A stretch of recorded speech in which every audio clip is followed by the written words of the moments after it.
Hello friends, welcome back to on your YouTube channel computer skills with SS. तो hello friends, मैं सार्थक शर्मा आपके अपने YouTube channel computer skills में आपका स्वागत करता हूं। तो आज हम फिर से एक लेके आ गए एग्ज़ाम से रिलेटेड वीडियो आपके लिए।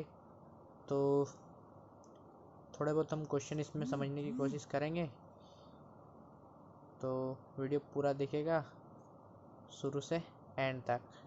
तो चलिए वीडियो शुरू करते हैं।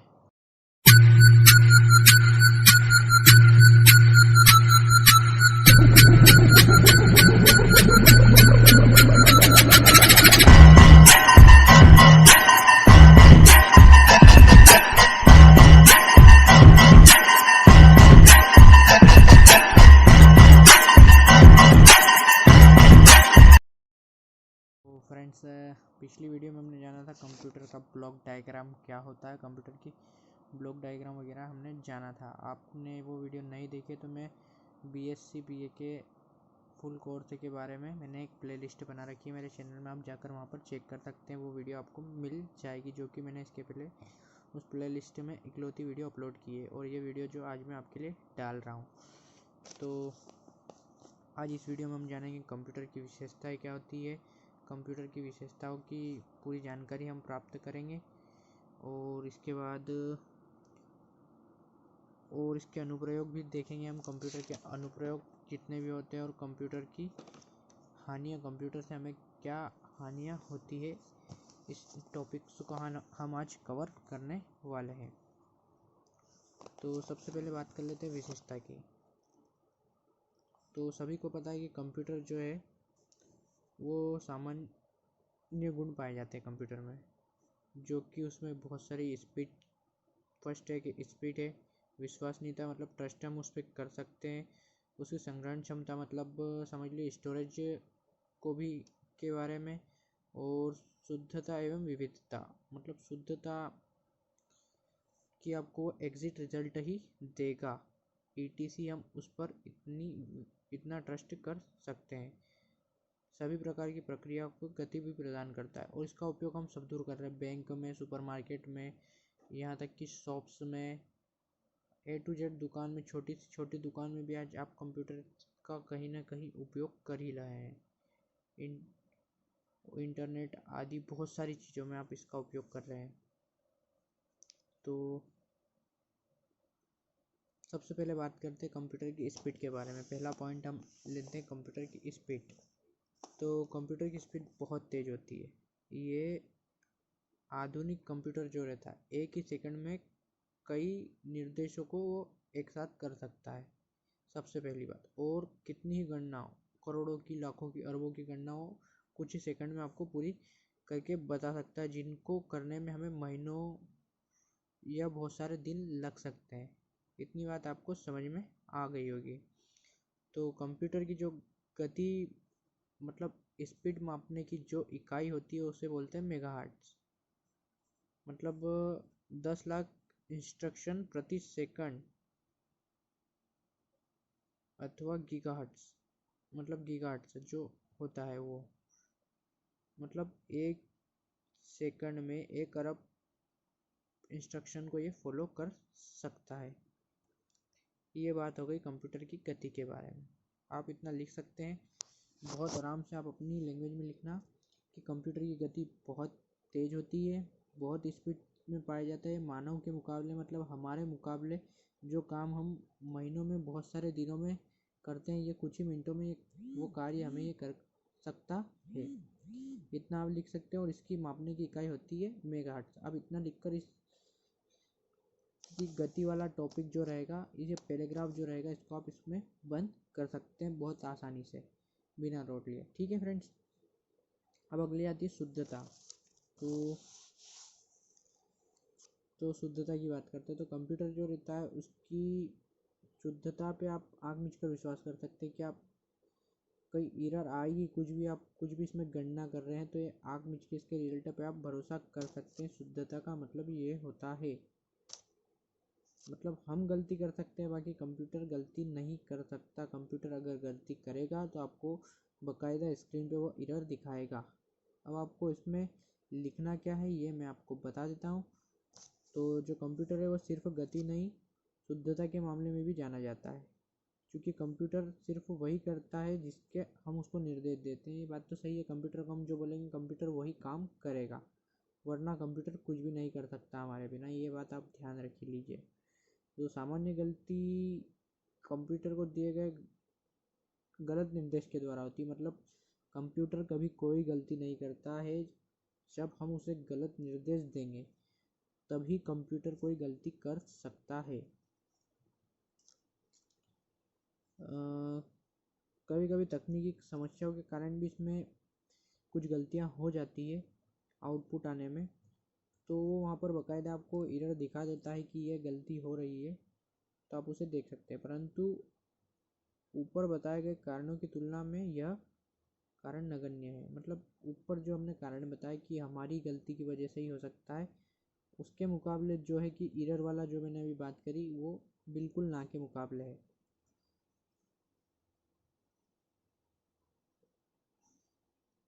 और आज के टाइम में तो मिनिमम इतने प्रोग्राम्स आ गए जिनके कारण ये जो कंप्यूटर को एकदम त्रुटिहीन बना दिया है, मतलब बिना गलती के ही ये काम करेगा बाबा, समझ गए ना आप, मतलब ये कोई भी गलती नहीं करता। अब इसके ट्रस्ट की बात कर लेते हैं, विश्वसनीयता की बात कर लेते हैं।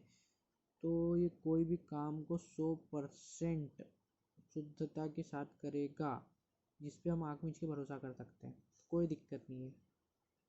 इस संदर्भ में जो कंप्यूटर वो हमारे से भी ज़्यादा ट्रस्टेबल है, क्योंकि एक बार हम गलती कर सकते कोई भी जोड़ घटाव करने में, बाकी कंप्यूटर गलती नहीं करेगा। जो आप इसमें इनपुट करेंगे, डाटा इसमें फिट करेंगे, उसका वो आपको बाकायदा सही आंसर आउटपुट प्रदान करेगा।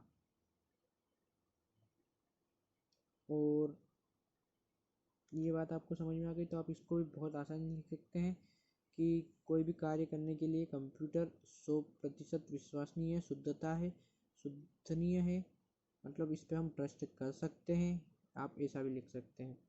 और इस संदर्भ में कंप्यूटर मानव की तुलना में पूर्णतः विश्वसनीय है, जिसमें हम कितनी भी गणनाएं कर सकते हैं, आप इतना लिख सकते हैं इसमें भी। अब संग्रहण क्षमता की बात करते हैं, तो संग्रहण मतलब स्टोरेज क्षमता, हिंदी में आपको नाम बहुत अजीब लग रहा होगा, संग्रहण एकदम बड़ा वर्ड है, तो आप इसको स्टोरेज क्षमता की बात कर रहे हैं। तो कंप्यूटर में बहुत सारा हम डाटा स्टोर कर सकते हैं, इसमें आवश्यकता अनुसार हम बहुत अलग अलग तरीके से अपना डाटा स्टोर कर सकते हैं।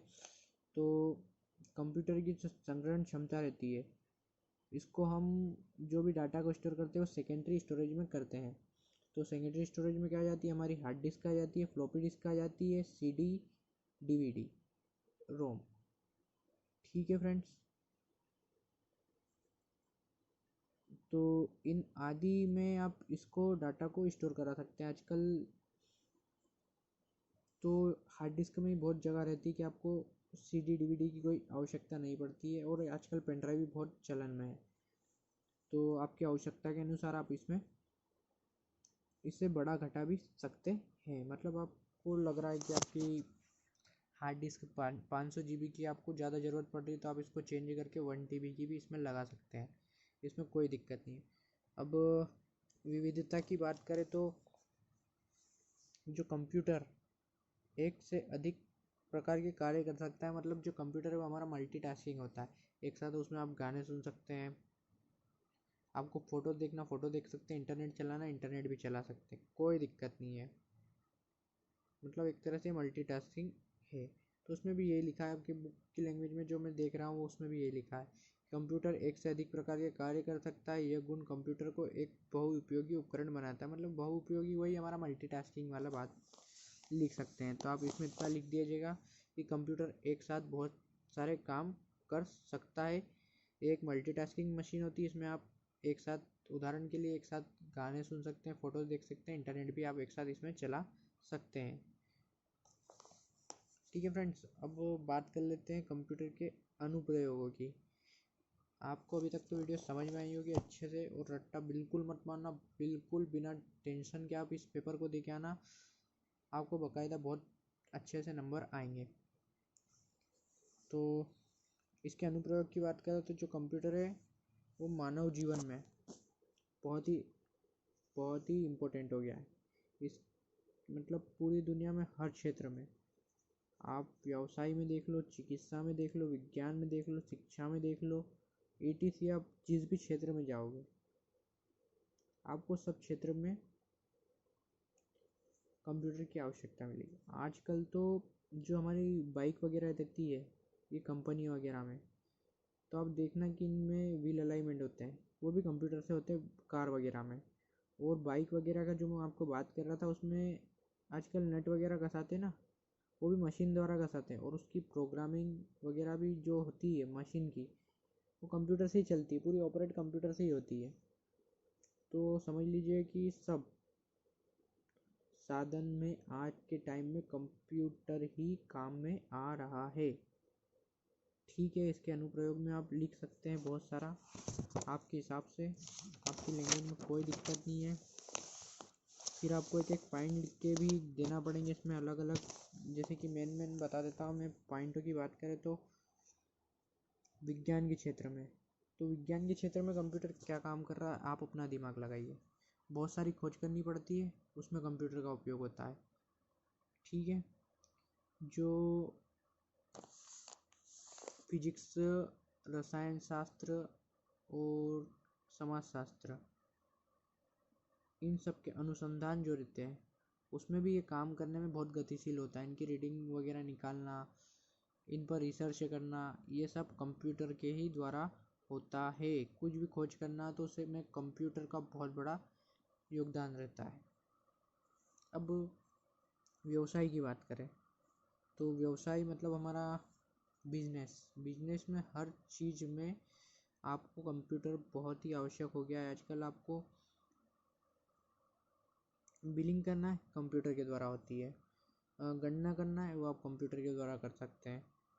और स्टॉक वगैरह का एंट्री वगैरह आप कंप्यूटर में ही करते हैं आजकल, कि हमारे दुकान में ये सामान है, ये सामान नहीं है, तो इसका स्टॉक बनाना और भी बहुत सारी चीज़ आपको कंप्यूटर बता देता है व्यवसाय में भी। अब अगली बात क्या आ जाती है, शिक्षा।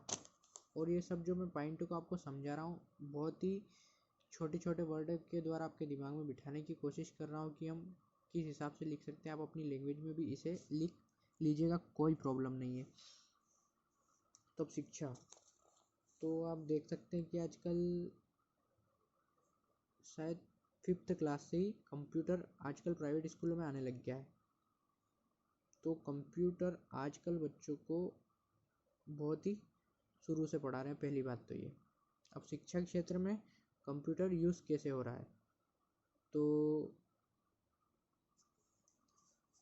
पीपीटी बनाने में, आपको कोई भी प्रेजेंटेशन वगैरह बनाने में देते हैं, प्रोजेक्ट वगैरह जो देते हैं, वो भी हम काय में बनाते हैं, अपने कंप्यूटर से। पावर पॉइंट में पीपीटी को हम बनाते हैं, और जिससे वो मतलब हमारा प्रोजेक्ट रहता है बहुत दिलचस्प, मतलब एकदम औसम दिखता है अपनी भाषा में बात करें तो।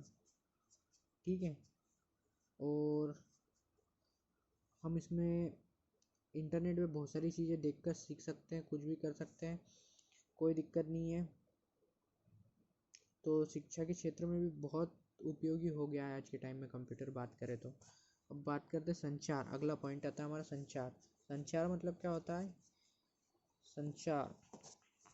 संचार के ऊपर बात कर रहे हैं हम। तो संचार में मेल, ईमेल, इंटरनेट की सुविधा, ये सब, इसमें कॉलिंग मतलब एक दूसरे से हमें बात करना, ये सब संचार है।